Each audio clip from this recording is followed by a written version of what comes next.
rock tumbling hobby is fun and educational for both adults and kids, whether you just enjoy polishing up interesting rocks or turning them into thoughtful gifts. I'm Marcy McDonald with Pacific Northwest Suburban Homesteading. This week, our final installment of the Rock Tumbling 101 class is complete.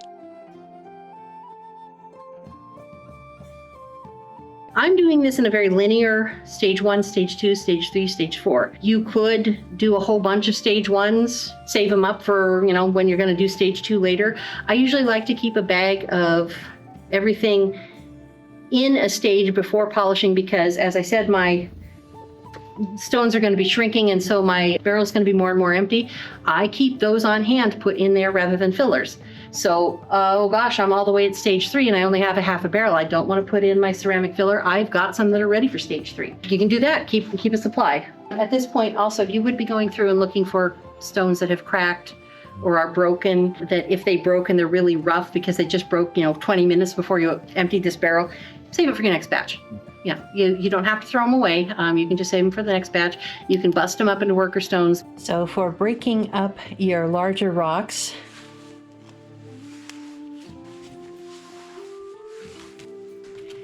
you can use a hammer.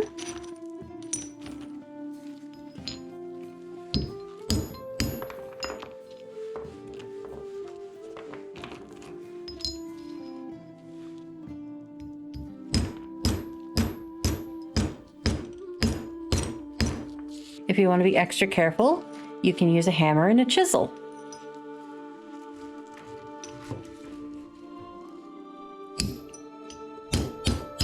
And here's how to work out a little bit of frustration.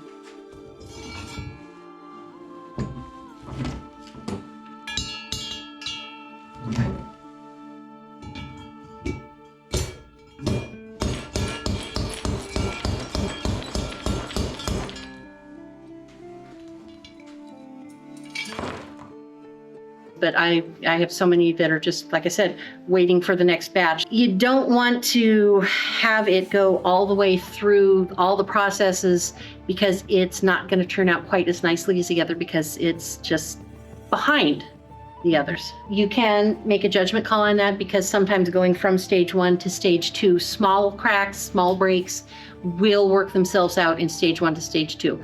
But from stage 2 to stage 3 or stage 3 to stage 4, they won't. It's judgment. It's, is this going to work out? Am I okay with how it's going to work out? At that point, you can also be looking out for the leverites, the things that, oh, wait, this is too gritty. This isn't going to work. You can toss them, all those things like that. Pop quiz time. I said that my first tumbler was one of the one that wore out really quickly. I think I mentioned that was my first tumbler as an adult. I had one as a kid.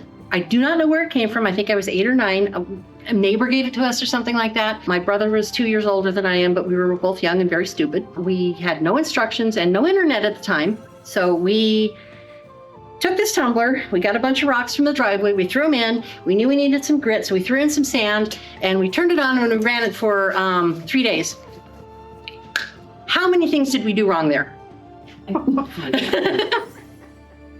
Let's just name everything that you can think of that I did wrong there. It didn't work. Why didn't it work? Wrong rocks, wrong grit, no water. Wrong rocks. Yeah, Wrong they were water. gravel from the driveway. Sand is not an effective grit. It's just the same hardness as rocks. Right. And no water. No water. Also, I'm not entirely sure we put the lid on it. Also, what was the other one thing I said? We ran it for 3 days. Yeah, that's not enough time. Yeah, that's not enough time. We said, well, this tumbler doesn't work, and we threw it away. Yeah. And grit, because I said sand is about the same hardness as rocks. Right. This grit is usually silicon carbide. It's much harder. It's closer to a 9 on the Mohs scale. It does break down slowly, not as slowly as rocks, but it does break down. So one, you're not going to be able to reuse it. You're not going to be able to pick it out of that slurry because, this is what your slurry is going to look like. There's no picking grit out of this. Also, it does, like I said, break down on its own. So this is a trick that some people do. This is something that I like to do, actually. It is risky to do this, but I run stage 1 for 3 weeks. Because by the time you've passed 2 weeks of running this is actually broken down to the size of the next level of grit. So I can actually do stage 1 and stage 2 just by letting it run for 3 weeks, but it's unpredictable. You don't know how it's going to behave. You don't really know how it's going to break down. And the hardness of your rocks makes a big difference. If you're okay with that, that's great. Because like I said, I like getting to the free forms. I like being surprised by the results. But if you want a little more control over your results, don't do that. But if you are into chaos, go for it. What about if you have some really rough rocks? Uh-huh. Would you run it for a week, change out the grit for new grit You can. so it doesn't start diminishing? Especially if they're harder rocks that, are higher on the Mohs scale towards a 7.5. Yeah, you can change out the grit. That's absolutely welcome to do that. 7.5 for the rocks and like an 8.5 for the grit. Well, it's gonna, It'll start breaking down faster than. that's what I'm looking for. With all the grit from the rocks, because it's the ones that I find are different on the outside, and I want to get that off. Uh-huh. So with Yes. diminish the effectiveness of. You can. That crust that you're getting is also coming into the slurry, but if you want to really clean that off, yes, you can change it and run the same grit freshened up. Absolutely. If you are adding more grit, Uh-huh. do you have to do that entire cleaning process first? Not if it's Get all that slurry and everything out of there, or do you just dump it into the slurry? If and- it's the same grit, no, you Yeah. don't have to clean it up Okay. because you're still at the same stage. So if I had decided that needed more of the 60-90 grit, I would have just thrown it in and gone with it. That's a good question, actually. The earlier stages of grit, the 60-90, will remain grit. If you were to do that with the polishes, you're going to start actually thickening the water and it'll be more like pancake batter and you might lose effectiveness. But for the earlier stages, you absolutely can do that. All right. So we've done it, we've cleaned everything effectively. We're going to now stage 2. Stage 2 is a medium to fine grind. And what this is doing is finishing up the shaping and taking out the large scratches, imperfections on the surface. You're still not going to be getting any polish. These are the rocks that I had left in stage 1 for a long time. These are rocks that I went through stage 1 for a week and stage 2 for a week. They're very similar. They're very similar. Don't mix them up. I'll hand you out bags around so you can look at them. You are not going to have any sort of polish at this point. They're going to be very dull, very cloudy. You're not introducing any polish, so you're not going to get any shine yet. You're still working and shaping at this point. So if they're dull and flat, don't worry. We're going to try to load our barrel between 2/3 to 3/4. You're going to have lost a little bit of volume because of the shrinkage of the rocks. You're going to use 2 tablespoons or 1/8 of a cup per pound of silicon carbide, which is 120 to 220. And I say 120 to 220 rather than just one number because the grit is not one consistent size. There's a variety of sizes within that range. So this is 120 to 220 particles per that screen square inch. And I don't know if I have, and here it is. Here it is. So again, it's still very sandy, but you can see that it's finer. Also slightly less glittery, so I'm very disappointed that it's not shiny. That is your second stage of grit. This might be jumping the gun a little bit, but when you're in stage 2, technically you have like a lighter amount of rock. You do. So do you have to adjust? You might. If, for instance, on your first load, you started with 3/4 full, and it's only reduced a little bit and it's still more than 2/3 full, you're fine. Okay. You want it in that range because if it's more full than that, you're not going to get any tumbling action because the rocks are so crammed in there. It's like overstuffing your wash machine. The clothes can't agitate, they're not going to get clean. And if you fill it less than that, the rocks are flying in all directions and they're not necessarily contacting and grinding with each other. So you want it within that range. So as long as it's within that range, you're fine.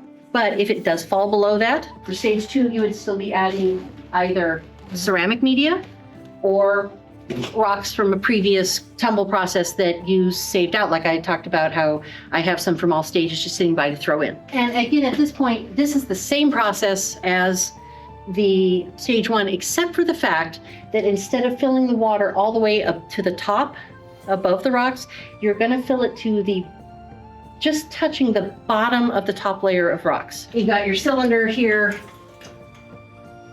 and your rocks come up to here, stage 1, you fill the water here. But on stage 2, here's all your rocks. You fill the water so it's just touching the bottom of that layer of rocks. Does that make sense? I'm not quite sure exactly who determined that that works better, but it does help the grind a little bit. It just come out a little better. That's the physics that I have not quite figured out exactly how that works, but it does, to have less water for the rest of the stages. You're gonna clean it carefully. You're gonna load it with your rocks, your grit, your water. You're going to seal it according to just the same way that you did in stage 1.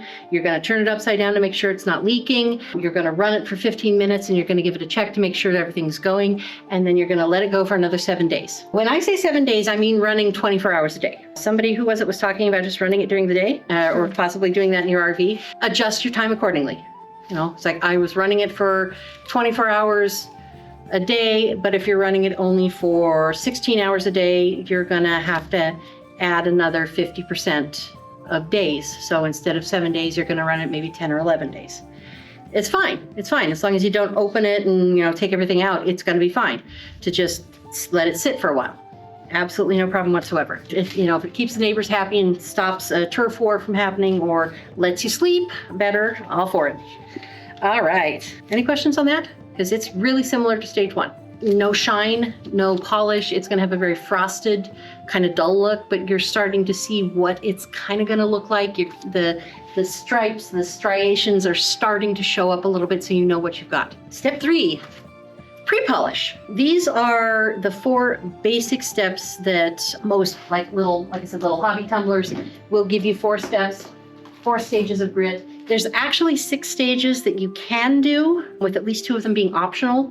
So we're going to talk about those additional stages later. Know that there are more steps for special stones and special processes, but now we're just talking about the basics. Okay, so pre-polish is getting rid of the finer scratches, the finer imperfections, and setting it up to have a good surface to accept a polish. Okay, so again, this is going to be about a 1-week stage. It is, there's a couple different types of pre-polish. Pre-polish there's 2 different types here. This is a silicon carbide pre-polish, nice and gray, and this is an alumina product, which is white. There's really no difference. They're about the same grit. This is about a 600, the 5 to 600 screen on this grit. Very fine. I mean, you are cleaning it very well, and there shouldn't be any grit left on them, but sometimes it gets in little cracks and little pores. And more importantly, these are another type of filler. They're plastic pellets, and you can see that some of them are stained. They are stained from that darker grit. Now this is plastic. Plastic definitely takes stain much better than rock does, but it can happen. It can happen. So it's your choice. If you really want to get into things, these are polishes here, but just let me show you because I'm on topic. This polish is green. This is for malachite, jadeite, rocks, the Applegate jade, stuff like that. You would use this. It's very specific. In fact, let me read you the label. A polish for malachite, jade, lapis, and rhodonite material. Green in color for tumblers and polishing cabochons. This is pink. I would definitely use this for the red crosites, the rose quartz, stuff like that. Generally, you're not going to be as ardent about this particular hobby as I am, and so black or gray or white polish is going to do just fine for most people. But some of us are just a little really mean what we're doing. I don't know what to say. I rarely use this, but I do have that. Same rules for filling, 2/3 to 3/4. You're going to start adding additional if you have it. At this point, I would switch fillers. I would not be using those ceramic fillers. I would be using those plastic pellets that I just showed you. They're softer, they're a little kinder because you're doing a little more delicate process at this point with the polish. It's not necessary the ceramic ones will work. It's just a little gentler. You can actually use them in all stages. There's advantages and disadvantages to each type of media. These are gentler. They float, so that when you're cleaning them, they're much easier to just scoop out with like a little net, which I think my net fell over here. just scoop them out of your slurry. But they also, in your rinsing, they splash and fly everywhere and you lose them quite often. My yard is littered with little pellets that flew out while I was rinsing them. The ceramic ones, like I said, they do come in different sizes. They sink down with the rocks, so you do have to pick them out individually. But you don't lose them the way that you use the plastic ones. Either of these are good. They all work. They're all great. That's just different things available. So that you would fill it. You're using whatever pre-polish you want to do, 2 tablespoons per pound of rock, just like everything else. The recipe is pretty much the same at this point. Filling it to below the bottom layer of rocks with water, loading it, sealing it, testing for leaks, running it, the same. The technique for all of these stages for actually running it is the same. It's just different grits that we're using at this point. This actually is the stage where I switched to the vibratory tumbler for many reasons. It is gentler to the rocks. You can, if you have a particular, like I said, I like the free form. I don't want the points to be breaking off. They can still break off in the tumbler because it is still a violent thrashing about of the rocks. This vibratory tumbler, it just shakes very fine, and it's got the grit in there rubbing against, just like as if you were polishing silver. There's a couple advantages to the vibratory tumbler in that it is faster. Instead of a week, you can do this in 3 days. It also uses half the grit. So instead of 2 tablespoons, you use 1 tablespoon. And also you're not using a lot of water. You just put enough water in there to make it like a really thin pancake batter or a thin glue. And then you're gonna run it for 3 days. This is actually where we are this is a polish stage. So we're gonna talk about it for a minute. But just to show you, there's hardly any liquid in there. It's all paste. It's like toothpaste. That's stage 3. And again, you run it for about a week. At this point, you're just saying you just run it for a week because your judgment for the time and the shaping really happens in stage 1.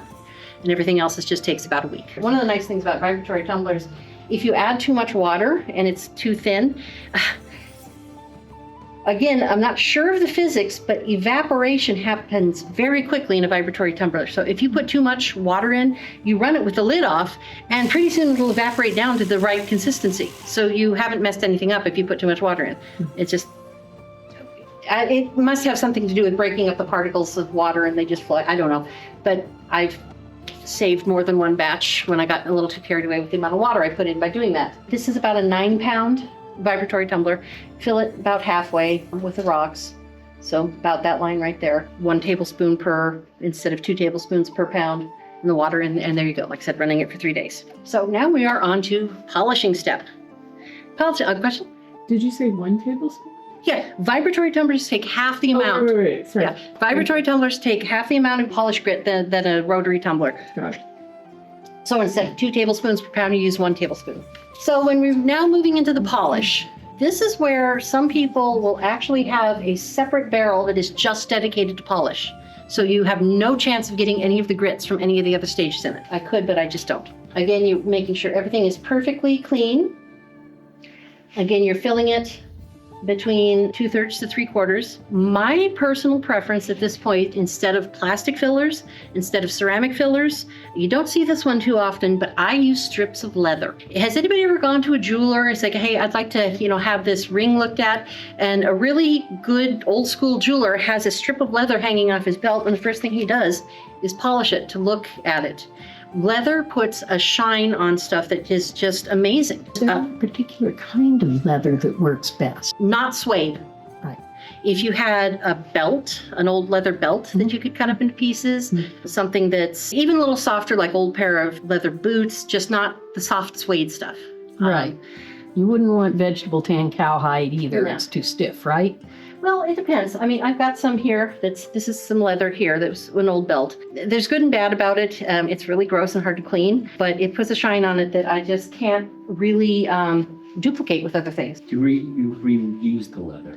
You can reuse the leather. It's really kind of gross to clean, and when it dries, it does get hard, so you want to soak it a little bit in water before you put it in. And you don't want to put it in any other stages because it's so hard to clean and porous that it may suck some of the grit from other stages into it and then transfer it in. So that leather in there is dedicated just to the polish stage. Or I should say, if I do burnishing, it sometimes goes into burnishing. We'll talk about that in a minute.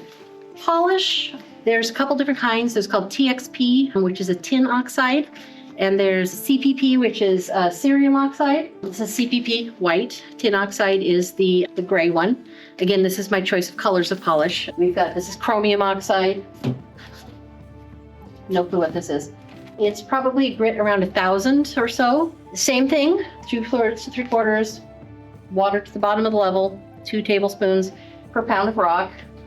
Run it for 7 days. Clean it just as you did with all the other things, and dispose of the slurry just as we talked about, either throwing it on the ground or letting it dry in a container and throwing it away, cleaning everything very well, and congratulations, you have completed a tumbling cycle.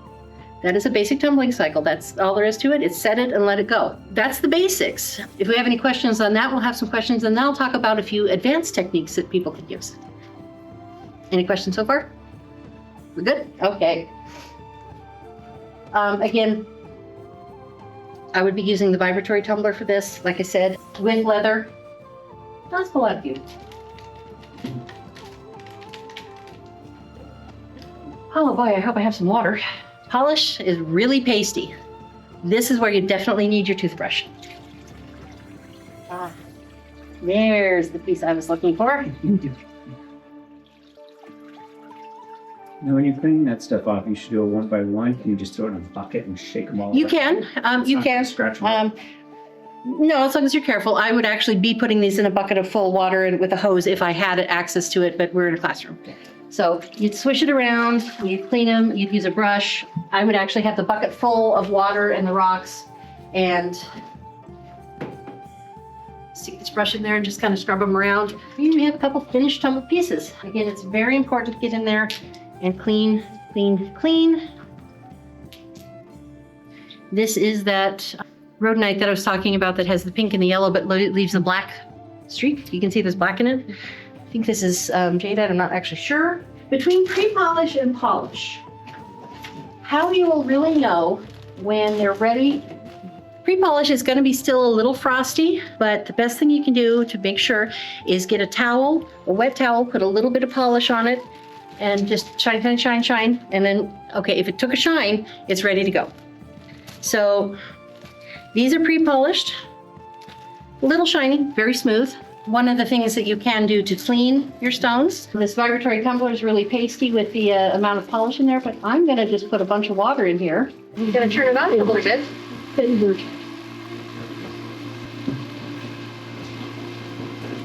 And while that isn't completely cleaning them, that is actually loosening up the paste to clean very well. I want to show some people some duds that I still like. This did not polish very well, except there's a little green streak in it that polished well, and I was just fascinated by the combination. So even though it doesn't look like much there, this has some interest that I liked. This, again, you were talking about, it doesn't have to shine, you just like the colors. Be able to see that one. the pattern of color. This one, I love this one because the streaks, the striation of quartz was harder than the matrix stone. So it wore away at 2 different rates, and I got this amazing shape out of it because of the hardness of the 2 different hardnesses. I love this piece. This is malachite. Now, most people know that malachite shines like a new penny when you polish it. This went through the polisher twice and did not shine. I know why. I did this on purpose, but I wanted to show everybody this. This was in a rock shop in Talent during the Almeida fire. It got burned down and a high temperature because the rock shop was destroyed, burned down completely, and the high temperature changed the crystal structure. So it no longer takes a polish. It's very porous, it opened up. I knew it was going to do this because I knew it had been burned and the high temperature destroyed it, but I wanted to show you because a lot of people got stuff from the open chain area when they went rock hounding and they couldn't polish and they didn't know why, but it's because we had a forest fire up there. So even though you know it should polish, it didn't. Sometimes nature just fools you. It does happen. Like I said, I knew that was going to happen. There are other types of rocks, like we talked about, the sugar agate. It looks like it's going to polish, but that crusty gritty on the inside is never going to take a polish. It'll take a pretty luster, but it'll never take a polish. Pass this around. These are sugar agates that went through the polisher. They've got this beautiful luster to them. They're very silky, very soft, beautiful to touch, I like it. but they're not going to shine. Or wait, what if it's obsidian? Obsidian, if you tumble it, this is obsidian. You would think that because it's glassy, it would have shined. But think about, this is actual glass, volcanic glass. If you were to take car polish and polish your window glass with it, you'd actually get scratches because the glass is so much finer. You can tumble polish it, but there's 2 extra steps that you need to take. There is a step 2.5 between steps 2 and step 3 that you can use a grit that's about 400. Step 2 is about 120 to 220. Step 3 is about 600. You can use a 400, which starts getting, helps get the scratches out. And then there are 2 polish stages. You would use the regular polish, and then there's something that's called optical polish. I've only ever gotten a hold of it once. I don't know the grit, but it's like thousands. Super fine. When I used it, it turned the tumbles that I had into little mirrors.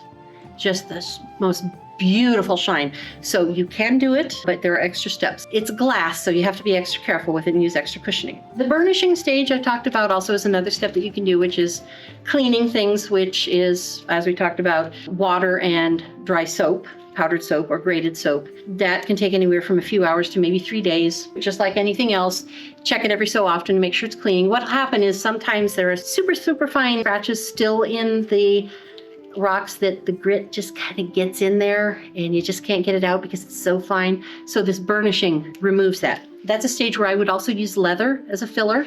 But there is something on the market here. This is from National Geographic. It's called Gem Foam. It is a spongy foam that has the same action that leather does. This would only be used in the burnishing stage. So you could use this, or, which is a branded thing. I don't know if there's any other brands besides what National Geographic does, but you could use that, or you could use leather just to clean it a little bit more. Would you use that with the soap? Yes, yeah, it's just like a washcloth on your face in the shower. Smell it and use it. Yep, yep, yeah, exactly right. So any other questions anybody has? Because I do want to talk about some special circumstances that maybe are a little advanced, but once you get going on with your tumbling, these are fun to play with. So we talked about the pre-pee polish. We talked about hot glue on certain things to protect the crystals and druzy. Another one, combining stage 1 and stage 2. That's another advanced technique. But somebody asked me about some soft stones, another way to handle those fine crystals. And there was somebody else was asking me about soft stones. I did this with some sunstones. This is another technique that you can try. If you're worried about your stones and you don't have a vibratory tumbler, which is, gentler and can take stuff down to a Mohs scale of 5, you fill your tumbler full of your plastic pellets, your polish and your rocks. So you start with your CPP or your TXP and you just let it run for a month. The plastic pellets are going to protect everything. So there's just a little bit of grinding going on, a little bit of tumbling, but it's not a lot of, smashing together. And you're not using the heavy grits.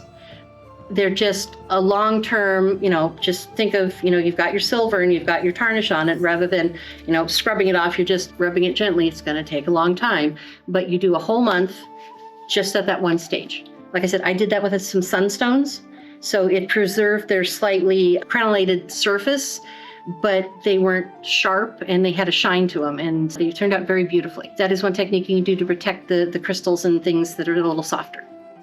Pretty much that is tumbling, and I really truly believe that you could all go home today and start yourself a tumbling batch and be totally successful. So I do have a question as far as it goes to the cleaning. Yeah. So we're not supposed to put the slurry in the thing, but how do you clean that well enough to make sure you got all the grit out before you go to another stage? I'm usually out there with a garden hose and a toothbrush or a brush, and I'm literally scrubbing everything. It's usually, because the stuff is non-toxic, I'm just letting it run on the ground, or as you can see, on the pants. Right. Let me tell you about the time that I went home on my lunch hour, changed out, and went back to work and didn't notice that it was all on my pants.